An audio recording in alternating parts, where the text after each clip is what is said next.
ciclo celular comprende los eventos que involucran el desarrollo, crecimiento y división de una célula.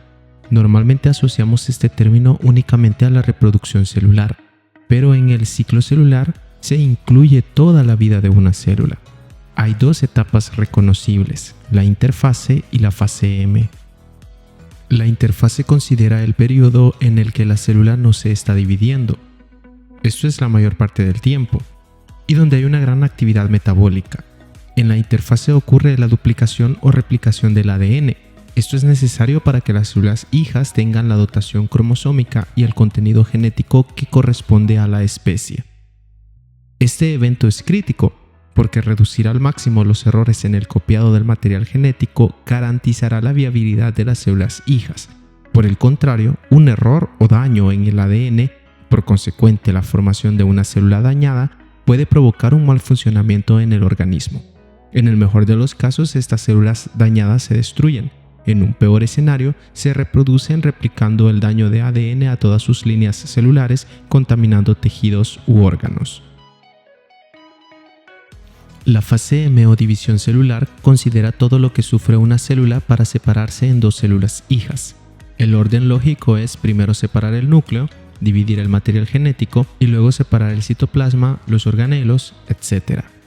En los eucariotas la división celular en células somáticas ocurre por mitosis, un tipo de reproducción asexual en la que las células hijas son copias genéticas idénticas de la célula progenitora. La meiosis ocurre en células gaméticas o células sexuales. Es un tipo de reproducción sexual en la que las células hijas presentan variabilidad genética. Ocurre una mezcla de genes, un fenómeno conocido como entrecruzamiento. En esta sesión de laboratorio observaremos las fases o momentos distinguibles de la división celular o mitosis y observaremos distintos tejidos germinales en donde se producen los gametos sexuales femeninos y masculinos. En la mitosis se distinguen distintos momentos. Según el material genético se va organizando, moviendo y distribuyéndose en el interior de la célula. Al microscopio compuesto se pueden observar células en distintas etapas de la mitosis, elaborando preparaciones al fresco con raíces de cebolla o utilizando preparaciones permanentes de raíz de cebolla, ascaris u otros tipos celulares. De acuerdo con la organización de los cromosomas, podríamos identificar células en profase, metafase, anafase y telofase. En esta práctica, sin embargo, dejaremos de lado el microscopio y nos sumergiremos en una realidad virtual. Para ello, utilizaremos estas gafas RB. En tu mesa tendrás disponible un par de gafas con sus respectivos controles. Con ayuda de tu tutor, revisa en los controles del equipo los distintos botones que irás utilizando conforme avanzamos en la simulación de la división celular. Para desplazarte a través del simulador, utilizamos los botones de activación, con los que iremos avanzando en las distintas etapas de la mitosis. Estos funcionan como el clic de un mouse. Los botones laterales sirven para agarrar los objetos e interactuar con ellos. Ahora revisa las gafas, ajustalas para que te quede bien. Listo. Podremos empezar la simulación. Primero, en el menú desplegable, seleccionamos el icono Biblioteca. Ahí tendrás que seleccionar el simulador llamado Laboratorio de Ciclo Celular Mitosis. Si tienes problemas para identificar las opciones, puedes solicitar el apoyo de tu tutor de prácticas. Ingresa a la sala principal. Este es nuestro laboratorio virtual. En el monitor interactivo aparece un breve video tutorial para recordarte los controles básicos que requieres al moverte por el simulador. Después se despliegan dos opciones. Deberás seleccionar la opción llamada división celular y luego iniciar la simulación. Listo, estás dentro de la simulación. La profase es la primera etapa de la división. Se distingue porque el material genético organizado en cromosomas se encuentra visible en el interior celular o condensado. Se identifican como fibras pigmentadas y presentan una distribución desordenada en la célula. En la profase, al inicio de la división celular, la cromatina se condensa, haciendo distinguibles los cromosomas. En la profase ocurren otros eventos no visibles al microscopio, como la formación del huso mitótico, una estructura de anclaje de los cromosomas, y también la membrana del núcleo se empieza a desintegrar. Recuerda que puedes tomar a las células, hacerlas más grandes o más pequeñas, girarlas, todo ello utilizando los botones laterales. Además de observar las fases de la mitosis, a un costado se te despliega información sobre las cosas que ocurren en cada etapa. Avanzamos en la simulación. Al formarse los cromosomas en el interior de la célula, estos se anclan a las fibras que conforman el huso mitótico y se alinean en la placa ecuatorial de la célula. Este momento es la metafase. Los cromosomas se observan enfilados o alineados en el centro de la célula, en orden. Esto ocurre para facilitar la distribución del material genético. Avanzamos en la simulación. La anafase es el siguiente momento de la división celular. En este momento ocurre la separación o distribución del material genético. Los cromosomas que están anclados en el huso se rompen, separándose las cromátidas y son aladas por las fibras del huso moviéndose hacia los extremos o polos de la célula.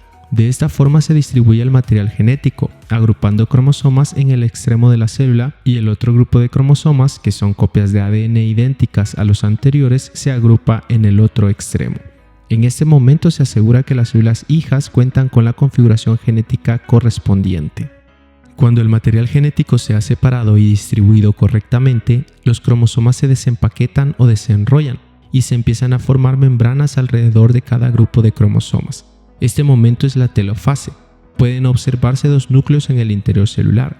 Casi de forma simultánea, el contenido citoplasmático se empieza a separar, haciendo una especie de constricción en la membrana plasmática para formar dos nuevas células. Estas células entran a interfase, donde empieza su desarrollo y crecimiento hasta que estén preparadas para volver a dividirse. Los eventos característicos que se identifican como profase, metafase, anafase y telofase en realidad corresponden a una fotografía de un momento dado durante la división de una célula. Son momentos distinguibles en la división celular de todas las eucariotas y no son separados o independientes uno de otro. Al finalizar la simulación, debes entrar a la sección de preguntas para poder completar lo que ahí se te solicita.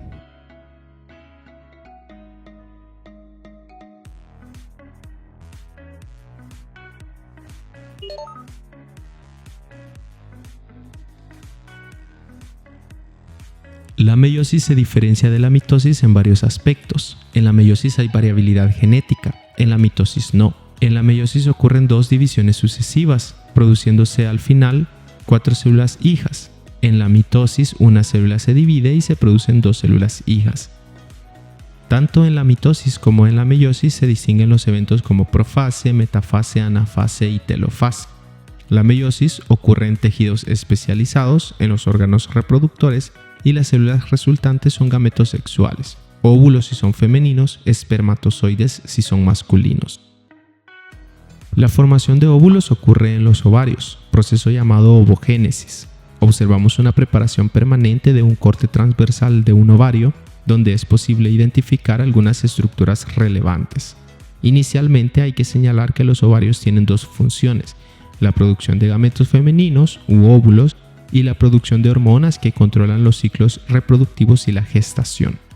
En un humano, un ovario tiene entre 3 a 4 centímetros de largo por 1,5 de ancho aproximadamente.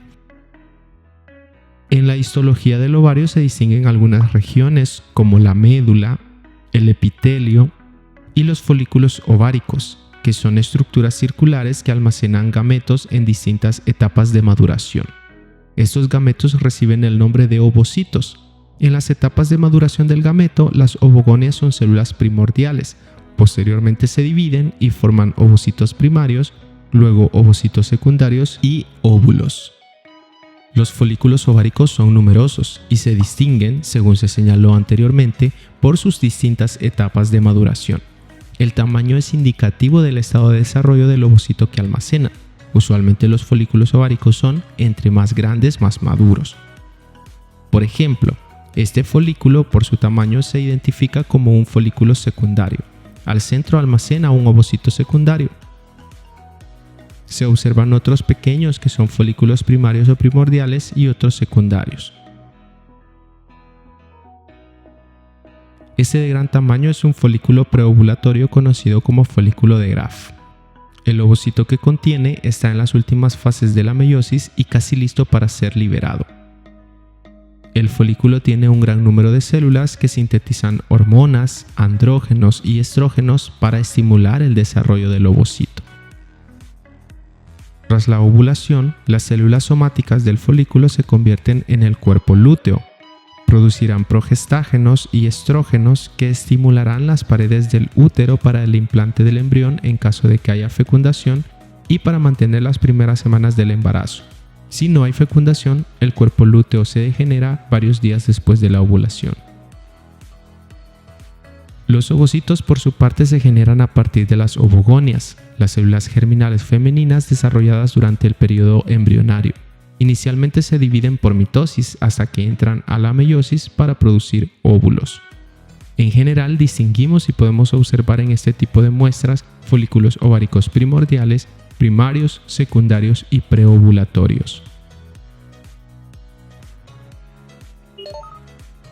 La formación de los espermatozoides ocurre en los testículos, estructuras reproductoras homólogas a los ovarios, en un proceso conocido como espermatogénesis. Observamos una muestra permanente que contiene un corte transversal de testículo, donde se pueden observar diversas estructuras especializadas. Inicialmente se distinguen una serie de conductos o cavidades que son los túbulos seminíferos. Cada túbulo puede medir entre 30 y 80 centímetros y están formados mayormente por células germinales. En el epitelio o estrato germinativo se identifican las espermatogonias, espermatocitos primarios, espermatocitos secundarios y espermátidas según su etapa de maduración. También se identifican células somáticas como las células de Leydig, células secretoras endocrinas grandes en tamaño que se encuentran fuera de los túbulos seminíferos. Producen testosterona, una hormona que induce la producción de espermatozoides y el desarrollo de los caracteres morfológicos masculinos, el dimorfismo sexual. En el interior de los túbulos se identifican las células de Sertoli, estructuras de gran tamaño que sirven de sostén para fijar a las células germinativas.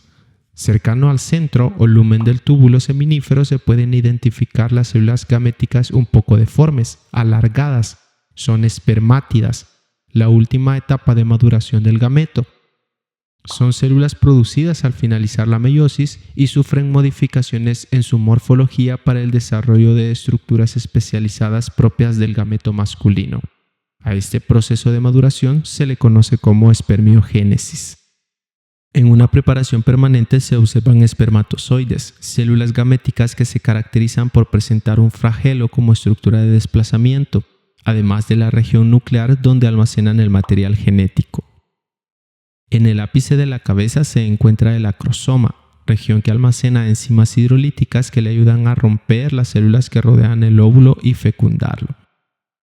En la región media se ubican las mitocondrias, organelos productores de ATP, energía necesaria para el movimiento del flagelo. Los espermatozoides se desplazan con rapidez y dentro del aparato reproductor femenino recorren una distancia aproximada a 15 centímetros hasta llegar al óvulo para la fecundación.